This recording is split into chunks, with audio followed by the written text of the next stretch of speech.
আলহামদুলিল্লাহ, অবশেষে সৌদি আরবের আকাশে দেখা মিলল পবিত্র শাওয়াল মাসের চাঁদের।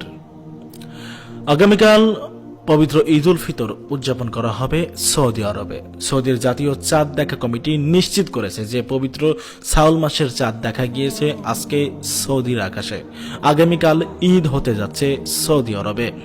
সৌদি আরবে তো কালকে ঈদ, বাংলাদেশে ঈদ হবে কবে এটা অনেকেই জানার জন্য বসে আছেন অধীর আগ্রহে। বিশেষ করে দেখা যায় সৌদি আরবের একদিন পরেই ঈদ উদযাপন করা হয় বাংলাদেশ, ভারত, পাকিস্তান সহ দক্ষিণ এশিয়ার দেশগুলোতে। সেই হিসাবে কি বুধবার বাংলাদেশে ঈদ হবে?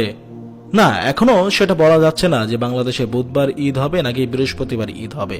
কবে ঈদ উল ফিতর অনুষ্ঠিত হবে বাংলাদেশে তা নির্ভর করছে এখনো পর্যন্ত চাঁদ দেখার উপরে।